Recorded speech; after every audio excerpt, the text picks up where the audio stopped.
Sur le plan économique mondial, il y aura un impact considérable sur l'ensemble de la planète, parce que vous savez que l'Iran est dans un espace du Golfe Persique, là où le monde s'approvisionne en termes de carburant, du pétrole et consorts. Et déjà avec cette guerre, les navires auront du mal à mouvoir pour ravitailler les pays qui achètent du carburant dans ces coins du monde. Et je voulais plutôt parler particulièrement de cette guerre en termes de conséquences ou de l'impact négatif sur le plan humain et sur le plan diplomatique et sur le plan de clans qui se constituent.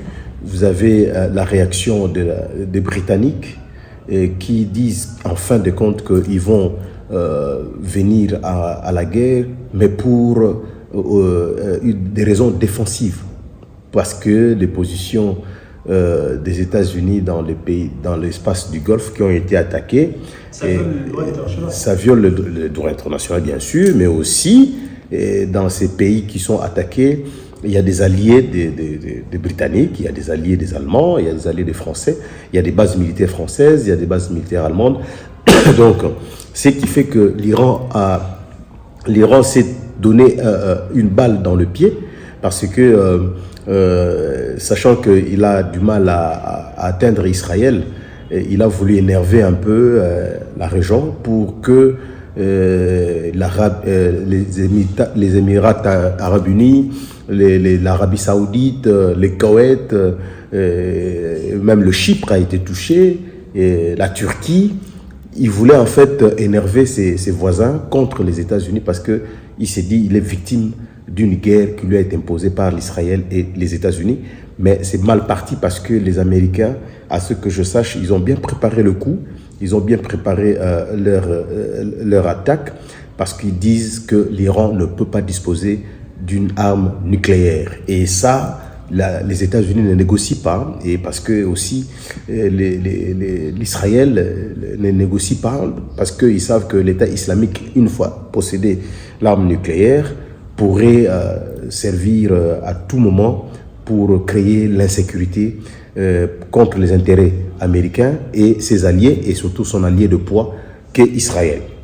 Maintenant, nous, la RDC, devant cet état de choses, je crois que nos autorités sont en train de prendre des dispositions, parce que nous sommes un pays très fragile sur le plan économique, et il faudrait des mesures, des ravitaillements en produits pétroliers, et un stockage conséquent, et pour permettre à ce que ce secteur-là ne puisse pas connaître, compte tenu de notre fébrilité économique, ne puisse pas connaître un choc qui pourrait avoir des effets collatéraux dans les autres secteurs de la vie sociétale.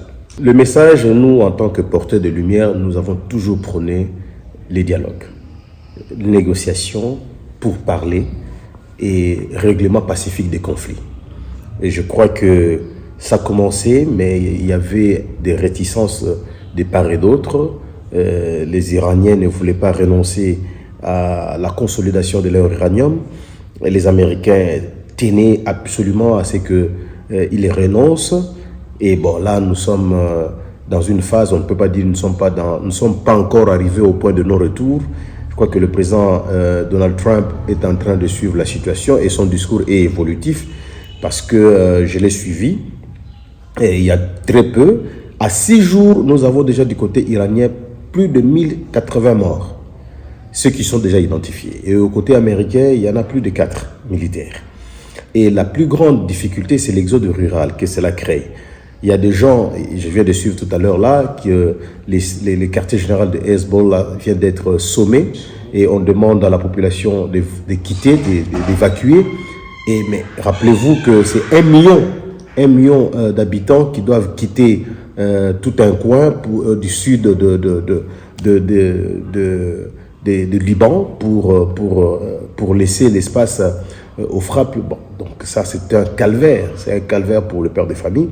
Nous, comme je le disais en tant que porteur de lumière, nous prenons la paix, nous prenons le dialogue et nous prenons également tout ce qui peut être fait comme diplomatie pour encourager le règlement pacifique des conflits.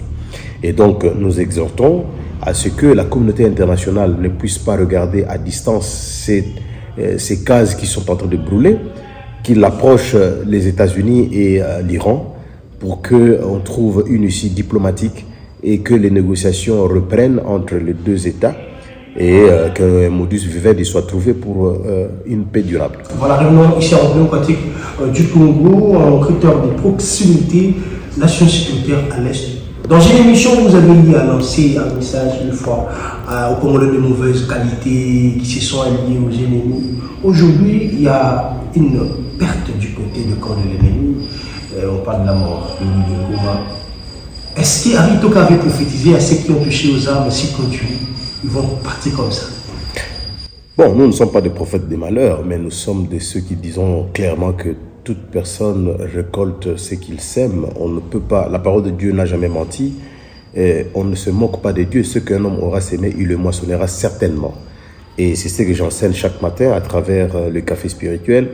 Et donc je ne peux pas me contredire avec ce que la parole de Dieu enseigne. Les méchants ne resteront pas impunis à jamais.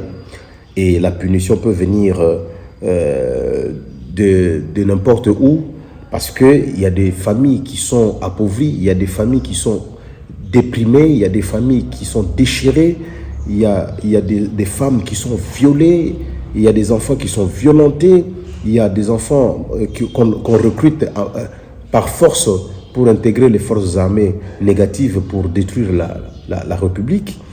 Tout ça, Dieu voit tout. Dieu voit tout et Dieu, il sait quand il peut autoriser par son idiome de permission à ce que vous puissiez récolter le fruit de votre travail.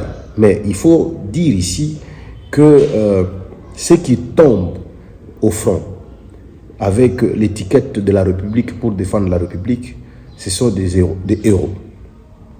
Mais ceux qui le tuent, ont-ils une raison pour tirer sur leurs propres frères? Et leur sang continue à crier. Et ça, c'est ça le problème. Nous nous disons que le président de la République l'avait dit, il l'avait répété, et nous soutenons cette idéologie parce qu'en fait, nous sommes dans l'union sacrée. Lorsque nous nous retrouvons dans une même plateforme, ça requiert une certaine discipline des rangs. Il faut suivre la logique des choses telles que tracées par l'autorité suprême politique. Et il a dit qu'il y aura négociation lorsqu'il va lui-même sentir le besoin de convoquer cette négociation, avec qui il va négocier et pour quelles raisons il va négocier, parce qu'il détient notre mandat. Et là, c'est clair, il détient notre mandat. Il va dialoguer avec ses propres frères congolais et congolais et sœurs congolaises et il va donner le cahier de charge. J'ai vu qu'il a responsabilisé certains groupes ecclésiastiques pour ce faire et je crois que le président de la République est dans un schéma de paix, de diplomatie, mais cela ne l'empêche pas à défendre son pays parce que la Constitution lui donne le pouvoir de défendre le pays, la République démocratique du Congo, jusqu'au sacrifice suprême. Donc, ce que le président de la République fait est régalien. Ce que le président de la République fait avec nos forces armées de la République et les forces d'autodéfense et Wazalendo, c'est défendre la patrie. Nous sommes du camp de la patrie et nous disons, ceux qui ne sont pas du camp de la patrie, ils doivent s'assumer. Et en tant que porteur de lumière, j'exhorte à la cessation des hostilités pour que nous puissions reconstruire le Congo, parce que le Congo a besoin du développement à la place des Kalachnikov. C'est comme je le disais tout à l'heure que Dieu sait comment écouter, exaucer les prières des opprimés. Et les opprimés ici sont des Congolais, nos frères et sœurs à l'Est, qui tombent chaque jour par des coups des armes, alors qu'ils ne sont pas concernés par ces conflits armés qui nous est imposés. Et donc aujourd'hui, si la justice internationale est en train de nous voir alors qu'hier nous étions invisibles, j'ai béni Dieu pour cela parce que notre tête est en train de monter et on commence à voir que nous sortons de l'eau. On sent qu'il y a une communauté congolaise qui est en danger et il y a des gens qui se portent comme des bourreaux pour détruire la nation congolaise, pour détruire le peuple congolais. Il est temps que nous puissions les sanctionner. Donc le régime de la sanction contre ceux qui pillent notre pays commence à pleuvoir et nous disons Dieu merci, ce n'est qu'un début. Je suis très ouvert sur cette question parce que ce n'est pas un sujet tabou. Je suis juriste de formation et je crois que les textes sont faits pour être adaptés à la réalité sociale, économique et consort. Et ce n'est pas un tabou de dire que la Constitution doit être révisée, parce que d'autant plus que la Constitution elle-même prévoit les mécanismes de sa révision. Et donc, il ne suffit pas de passer à la télévision pour dire non, je suis contre la révision ou je suis pour la révision de la Constitution. Nous avons le souverain primaire qui a élaboré qui a validé cette Constitution par voie référendaire. Et je crois qu'aujourd'hui, si la voix qui s'élève, je vous ai dit que j'appartiens à un groupe politique qui est l'Union Sacrée, et par principe de respect de la hiérarchie établie dans l'Union Sacrée, je dois respecter le mot d'ordre de mon groupe politique. Et donc, j'attends, parce que c'était prévu, des échanges autour des questions qui peuvent être mises à l'ordre du jour, comme on appelle les thématiques révisables de la Constitution. Je crois que ça ne peut pas énerver les gens lorsqu'ils apprennent que la Constitution sera révisée. Moi, je pense qu'elle-même, la Constitution, prévoit les mécanismes de sa révision et donc ça ne peut pas écœurer les gens qu'on apprenne que la Constitution sera révisée. Mais du moins, ceux qui disent que la Constitution ne doit pas être révisée, ils ont aussi leurs arguments, que je ne veux pas épingler ici parce que je n'en connais pas le contenu, mais je trouve ça absurde qu'ils se contredisent avec la vision globale de notre groupe en tant qu'union. Nous sommes une union sacrée. Et donc, comme tel, dans le respect de l'art, il faudrait se dire que les débats, il y a des débats qu'on appelle des débats internes qui se passent à l'intérieur du groupe, où vous avez une position contraire, peut-être vous le dites à l'interne, et lorsque vous sortez, c'est le débat qui sera publié ou le débat qui sera exposé dehors, ça sera le convenu de la majorité qui a remporté à l'interne. Alors, le faire contrairement à cette démarche-là, frise de la... moi, je me dis, est-ce qu'il n'y a pas un mécontentement qu'on veut extirper par le fait de dire cela? Je respecte beaucoup les éminentes personnalités qui sont passées, le professeur Bochab et le professeur Bahati. J'ai beaucoup d'estime et de respect pour eux. L'un, c'est mon professeur de droit constitutionnel. L'autre, c'est un ami politique, un allié politique, et avec qui nous avons évolué pendant beaucoup de temps. Mais aujourd'hui, je crois que chacun de nous a une raison pour soutenir une ou l'autre thèse. Mais le cadre, pour nous, membres de l'Union Sacrée, doit être un cadre interne où nous allons discuter. Et c'est la voix de la majorité qui va l'emporter pour que nous puissions nous afficher face à ceux qui seront contre cette façon de faire.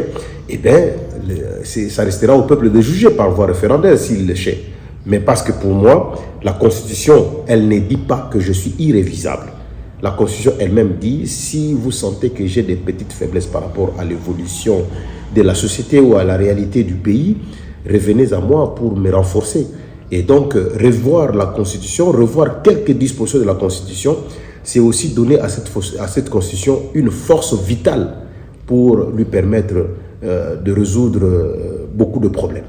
Hier, il y avait d'autres personnes qui parlaient de la Constitution comme la meilleure, à qui on imposait à Kabila de respecter sans pourtant violer.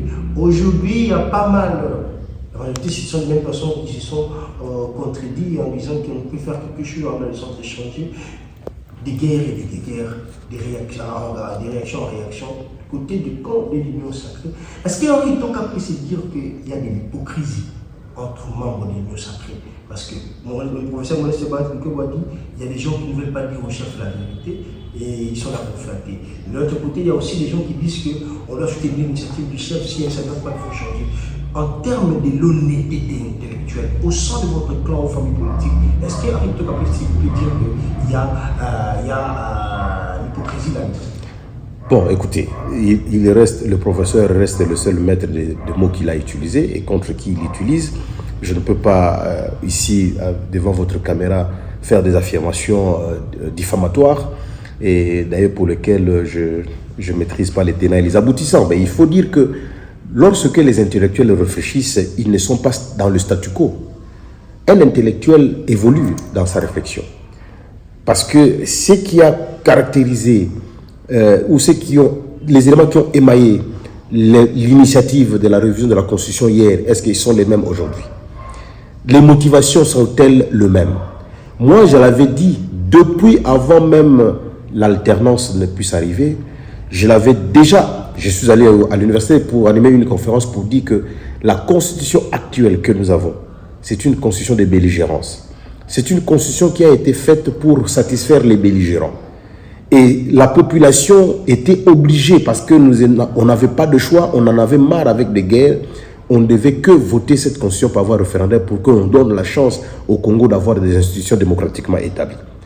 Et maintenant que nous avons eu des élections en 2006, nous avons eu des élections en 2011, nous avons eu des élections en 2018, nous avons eu des élections en 2023, ça fait 4 cycles électoraux. Je crois qu'il est temps que nous puissions nous asseoir et nous regarder devant chacun de nous pour dire est-ce que il est temps que nous puissions évoluer en termes de cette disposition légale, parce que je vous dis, si vous lisez la Constitution, vous allez voir, il y avait une part pour le RCD Goma, il y avait une part pour les MLC, il y avait une part pour le gouvernement, il y avait une part pour le RCD KML et consorts. C'était des belligérants qui se sont mis ensemble pour nous donner un projet de constitution calqué de la réalité extérieure de notre pays, mais on était derrière le temps. La transition ne devait pas aller au-delà de 3 ans. Il fallait aller vite et on a adopté cette constitution. Eh bien, écoutez, la paix est revenue, on est parti aux élections de 2006, mais aujourd'hui, je crois que cette constitution, ce n'est pas le problème de l'âge de la constitution. C'est plutôt le problème de l'évolution des réalités sociétales, de l'évolution de certains des aspects politiques et économiques qui peuvent nous amener à ce que nous disions non, c'est notre constitution, nous devons l'adapter à notre réalité. Il ne peut pas y avoir des craintes, d'autant plus que l'hypocrisie ne peut pas avoir place là où on parle de l'évolution, du développement de notre pays. Il faut se dire, nous commençons le processus et nous allons poser la question au souverain primaire, si il est d'accord avec ou il n'est pas d'accord avec. Et je crois que là, c'est ça le respect qu'on accorde à la population. Bon, je crois que le débat sur la révision de la Constitution n'a pas commencé avec le président Félix Antoine Tshisekedi Tshilombo. Le problème de la révision constitutionnelle a commencé depuis 2011. Donc aujourd'hui, qu'on parle de la révision de la Constitution, et cette Constitution a déjà été révisée, je vous informe. Cette Constitution a déjà été révisée 1 ou 2 fois. Parce qu'avant les élections de 2006, on avait des élections présidentielles à 2 tours. Et puis après, on a eu des élections à 1 seul tour. Donc la Constitution a été révisée. Donc il y a plus de peur que de mal de dire, bien, cette Constitution, anytime, anywhere, et à tout moment peut être retouchée si cela convient à la population et pour le bien de la population. Merci beaucoup. Là, je voulais commencer par le commencement pour dire merci à notre autorité de tutelle, son Excellence le vice-premier ministre, ministre des Transports, voies des communications et des enclavements, Jean-Pierre Bemba Gombo, qui pour la 2e fois m'a envoyé en France pour d'abord suivre une formation en tant qu'administrateur et puis prendre de contact avec les partenaires du secteur de l'aviation civile française et aussi échanger sur ce que nous avons commencé l'autre fois quand nous sommes allés assister au salon de Bourget, et ce qui nous a valu des contacts avec la direction générale de l'aviation civile française. Et il a été ramené ici à Kinshasa une forte délégation française qui a signé avec notre direction générale. Et là, je salue M. Jean Chumba, qui est notre DG.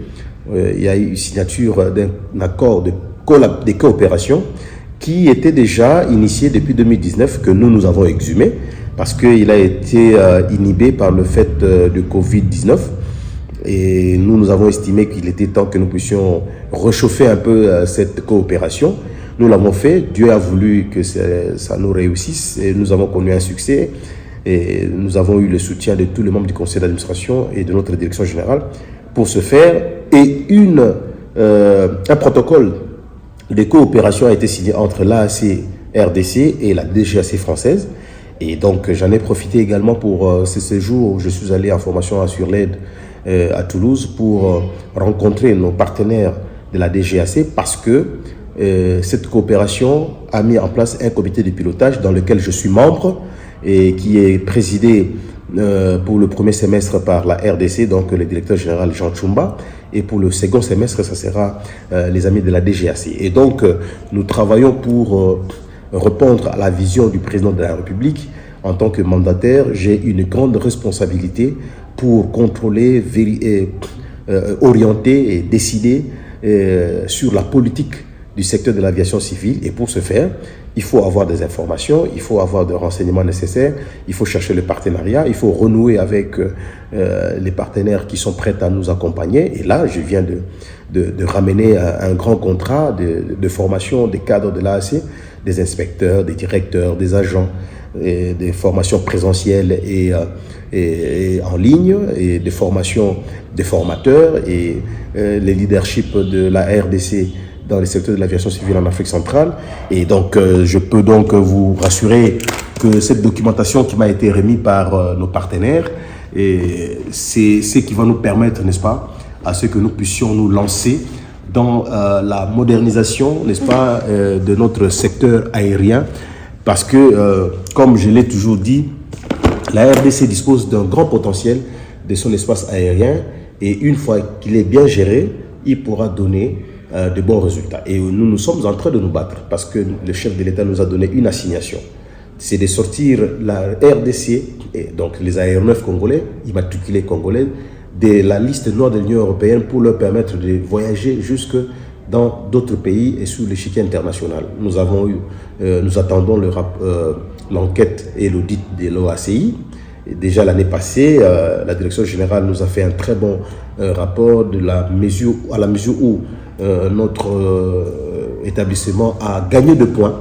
Et donc, le comité de direction qui est là, le conseil d'administration qui est à l'AAC, nous travaillons dans une synergie. Chacun donne de son mieux pour que nous donnions des éléments de langage au président de la République, qui est notre patron numéro 1, parce que, comme vous le savez, l'autorité de l'aviation civile est le conseiller par excellence du gouvernement dans le secteur de l'aviation civile. Et donc, cela nous donne une certaine notoriété à fréquenter notre autorité de tutelle qui nous a toujours facilité les choses et qui nous a toujours ouvert les portes pour que nous puissions, n'est-ce pas, ramener dans la JBCR le grain pour que nous puissions améliorer les secteurs de l'aviation civile. Et là, vous êtes en train de voir depuis un certain temps, nos aéronefs continuent à venir, nos opérateurs nationaux sont en train d'agrandir en termes de matériel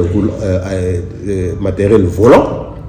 Et donc, nous aussi, de notre côté, en tant qu'autorité régulateur, nous devons rassurer les opérateurs que nous sommes en mesure de les sécuriser sur le plan aérien, de les sécuriser sur le plan de la sûreté et sur le plan de la sécurité, et même à l'assistance au sol. Et donc, voilà toutes ces matières que nous sommes en train de négocier. Dieu soit loué, je suis vraiment très content, et d'ailleurs, je laisse la primeur à l'autorité de tutelle qui va nous lire dans notre rapport de circonstances. Et maintenant, la République est bien classée, la République est bien positionnée pour que nous puissions prétendre faire voler nos appareils jusque dans les ciels internationaux. Merci beaucoup. C'était le prononcé de votre périple en France, mais de manière aussi brève. Ça, c'est la dernière chose que vous venez d'expliquer. Est-ce que la population congolaise peut espérer du travail que vous êtes en train d'effectuer dans cette institution? Je disais déjà que nous sommes en train petit à petit d'avancer vers une ouverture des avions nationaux de la République démocratique du Congo dans le ciel international. Et donc, ce travail que nous avons commencé, c'est un travail d'équipe. Je ne peux pas me dire que seul je suis capable de le faire, mais nous sommes repartis des tâches. Il y a des administrateurs qui s'occupent de l'OACI, il y a des administrateurs qui s'occupent de la coopération avec notre partenaire traditionnel qui est la DGAC et l'ENAC. Il y a des partenaires qui s'occupent de la zone Afrique, de la sous-région et ainsi de suite.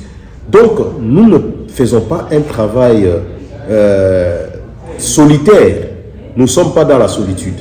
Nous faisons un travail collégial, un travail qui demande des efforts conjugués ensemble dans une synergie pour que nous puissions avoir le résultat. Vous savez, comme je l'ai toujours dit, dans la politique, il y a les hauts et les bas. La politique, il faut savoir se mettre à un bon endroit et au bon moment. et c'est savoir aussi saisir la balle au bon. Et la politique ne donne pas toujours les résultats qu'on attend. C'est pourquoi il ne faut pas être déçu lorsque les impondérables politiques vous gangrènent ou vous hantent. Il faut toujours être positif et il faut rester dans le standard du combat, être imperturbable. C'est ce que j'ai essayé de faire. Ceux qui me connaissent savent que je suis imperturbable et je reste constant dans la logique de mon combat, parce que mon combat, ce n'est pas le mien. Mon combat, c'est le combat de la communauté, le combat de la population. Son bien-être, c'est mon leitmotiv. C'est le leitmotiv qui m'anime. J'ai commencé mon combat politique dans le MLC. Je salue ici Baïfeu, Baïmoto, le sénateur et son excellence Jean-Pierre Bemba Gombo. C'est mon premier patron politique. C'est la première fois que j'ai adhéré à un parti politique. J'étais encore étudiant. Et j'ai fait de grandes choses dans le MLC. Jusqu'à un moment donné, j'ai été élevé au niveau de la coordination nationale de l'organisation de la jeunesse estudiantine. Je voyageais avec le président Jean-Pierre Bemba à Bukavu, à Goma, à l'Équateur, à Mbandaka, à Boulungu, à Kikwit. Et nous avons fait des tournées à Kinshasa dans le cadre de la campagne, jusqu'au moment où j'ai été désigné pour accompagner le gouverneur Guifouza dans le Grand Bandundu comme conseiller juridique et administratif. Je reviens en octobre pour les élections. Je suis élu en 2006 comme député. Et cette montée vertigineuse n'a pas plu à mes adversaires, que ce soit à l'interne du parti comme à l'extérieur du parti, à l'externe.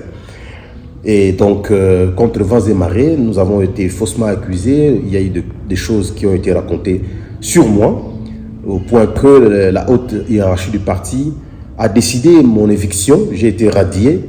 Je suis le seul du MLC qui a été radié, mais qui a fait un recours. Je ne voulais pas quitter ce parti.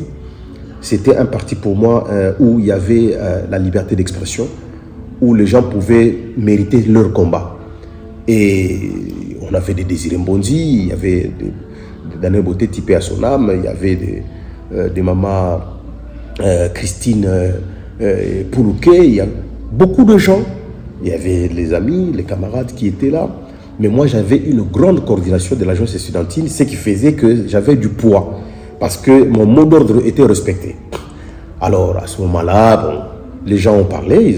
J'ai fait le recours, mais malheureusement, le recours n'a pas été examiné. Mais j'avais dit que celui qui m'a accusé au MLC faussement, il partirait du MLC de la petite porte, parce que moi, je suis parti de la grande porte. D'autant plus que je ne me reprochais pas de ce que les gens disaient de moi. Eh bien, écoutez, ça a créé un problème à la base. Et les conséquences sont arrivées en 2018. Lors des élections, je n'ai pas pu renouveler mon mandat à Massina parce que j'étais diabolisé. Les gens me traitaient de traître. Vous avez vendu en mal. On m'a vendu comme pas possible à mal. J'ai gardé silence. Je n'ai pas voulu contredire parce que je me rappelle Léon Lobich Kengo Adondo, une fois on était avec lui dans un voyage venant de Paris. Il me disait, jeune homme, il ne faut jamais contredire une rumeur. Et une rumeur, lorsque vous la contredisez, elle s'amplifie. Donc il faut laisser la rumeur prendre la place. Et lorsque la vérité arrivera, la rumeur va se dissiper d'elle-même. C'est ce que je fais. Mais aujourd'hui, je crois que les gens ont repris conscience que non, Henri n'y était pour rien. Mais aussitôt après, le MLC, nous avons créé un parti avec les amis. Mathieu Koloke, Bolangala, et Eloli Kananzale, Lugendo et consorts. Nous avons créé un parti. Nous avons évolué dans ces partis qui a donné des résultats en 2018. Mais bon, c'est comme si c'est moi qui travaillais plus pour eux que le contraire. Et puis les intérêts n'étaient pas au rendez-vous. Et en politique, il n'y a que des intérêts qui comptent. Et c'est à partir de là que je vais décider de créer moi-même un parti politique que nous avons qualifié Congolais Télémangenga, un parti de jeunes, un parti jeune, mais qui a plein d'espoir parce que dans notre statut, dans nos statuts et dans notre règlement intérieur, dans nos textes fondateurs, nous prenons l'intérêt de la population et de faire la politique autrement, c'est-à-dire le patriotisme altruiste. Donc aujourd'hui, J'ai implanté le parti dans le Congo central, j'ai implanté le parti à Kinshasa, dans le Kwango, dans le Kwilu. Et les gens commencent maintenant à comparer ce que j'étais comme député et ce que les autres sont en train de faire sur terrain. Et le besoin de Itoka commence à revenir. Vous allez voir à Mapela, il y a un groupe qui s'est constitué, le cartel, un grand groupe de leaders. Et ils ont dit, non mais en tout cas, on a fait la comparaison, et depuis que vous êtes parti, rien ne marche. Mapela, il y a les élus. J'approche les 10 élus. Je les approche. Ces élus-là, ceux qui sont sincères, ils vous diront que l'honorable Itoka nous donne des conseils. Avant que vous ne veniez ici, je viens de parler avec un qui n'est pas un élu, mais qui a une fonction importante dans la ville. Il est très très attentif à mes conseils. Il vient très souvent me consulter. Et son travail, quand vous le regardez sur le terrain, il m'a pris comme modèle et il est en train d'exceller. Il est aimé par la population de Massina et de la Chambre. Pourquoi? Parce qu'il est ouvert. Mais bon, il y en a qui sont têtus, bah, ils peuvent le ôter, mais bon, ils s'entêtent, on leur apprend, il faut toujours savoir écouter et ça peut vous aider à améliorer votre façon de travailler. La population ne demande pas grand-chose. La population ne demande pas que vous lui achetiez de la boisson. La population ne demande pas que vous lui donnez de l'argent. Tout ce que la population demande, c'est que vous puissiez défendre les intérêts pour que la population puisse obtenir dans le budget de chaque année, le budget de la ville, un bien communautaire érigé en leur faveur, comme nous avons laissé Kulumba, comme nous avons laissé le pont entre le quartier de Emapela, comme nous avons laissé des écoles qu'on a construites, les banques qu'on a octroyées. Aujourd'hui, les gens s'en souviennent. Mais ce que nous avons donné comme manger, comme boire, les gens ont oublié. Donc, ce qu'il faut faire, il faut être dans une politique d'intérêt général pour la communauté. Les mêmes personnes qui vous suivent, chers élus, demain, quand un autre sera élu, les mêmes personnes le suivront. Ils vont faire leur sécurité. Ne croyez pas que vous avez fidélisé ces gens-là. Moi, quand j'étais élu, quand j'étais en fonction, j'avais ces jeunes gens-là qui étaient derrière moi. Aujourd'hui, je ne suis plus en fonction en tant que parlementaire. Ils sont avec vous. Mais demain, quand vous ne serez pas là, il y aura d'autres qui se viennent. Ils viendront aller, ils iront servir un autre qui sera élu. Donc, ce n'est pas votre exclusivité, mais ce que vous devez faire, il faut laisser des traces, les bonnes, et laisser votre nom. Aujourd'hui, la population de Tchangou, quand elle m'a vu partir à Kenge, j'ai eu le goût d'être au village. Parce qu'au village, ce qui m'attire au village et ce qui me retient au village, c'est la condition les conditions dans lesquelles notre population villageoise vit. La misère est très profonde. Et je me suis posé la question, mais ceux qui sortent d'ici comme élus, qu'est-ce qu'ils font pour cette population pour changer ne serait-ce que leurs conditions de vie? Les élites. Et donc moi, j'étais très sidéré, j'étais très choqué de constater qu'il y a des villages où il faut aller puiser de l'eau, faire 3, 4, 5 km. Et puis, quel genre de route? C'est sur des collines. Vous devez escalader les montagnes pour amener une cruche d'eau potable qui va vous servir pendant combien de temps à la maison? Et ça crée de la recrudescence. Chez moi, dans le territoire de Kenge, dans la province du Kwango, il n'y a pas longtemps ici, on venait de déclarer la malnutrition. Les enfants sont en train de tomber dans la coqueluche. Le kwashiorkor est en train de ravager les enfants. Et même les hommes et les femmes de dernier âge. C'était choquant de voir qu'une province qui est à quelques kilomètres, à quelques mètres, à quelques heures de la capitale de la mirobolante République démocratique du Congo tombe dans une situation de la malnutrition alors que nous sommes une province à vocation agricole. Donc c'est en fait ce changement de perception de choses qui m'a poussé d'abord à devenir un véritable villageois parce que je suis devenu un paysan. J'ai mon petit cheptel que j'organise là-bas avec le gros bétail. J'ai un petit bétail que j'entretiens. J'ai des jardins. J'ai un peu de temps que nous sommes en train de faire et une petite gargote où je peux passer la nuit et aussi loger certaines personnes. Chez moi, c'est déjà quelque chose qui me donne de la fierté. Et ce n'est pas parce que j'ai été élu du Kwango ou de Kenge, mais c'est parce que j'ai été élu de Kinshasa. Et les miettes qui tombaient de Kinshasa m'ont servi à investir chez moi. Et c'est là où la population de Kenge ne veut pas me lâcher pour dire que quoi qu'il en soit, quoi qu'il en coûte, toi tu es notre candidat, nous n'allons pas te lâcher. Tu as déjà servi Kinshasa, maintenant il faut que tu nous serves nous au village. Maintenant, entre les deux sentiments, entre les deux populations, Kinshasa qui me réclame à la Tchangou et particulièrement à Massina, et Kenge, eh ben, j'ai un parti politique. Et donc, dans le cas de mon parti politique et dans le cas de nos alliances politiques de regroupement, je crois que j'aurai un œil sur chacune des circonscriptions pour que nous puissions donner à cette population ce qu'elle attend de nous, après avoir vécu des moments de cailloux durs avec ceux qui nous ont remplacés.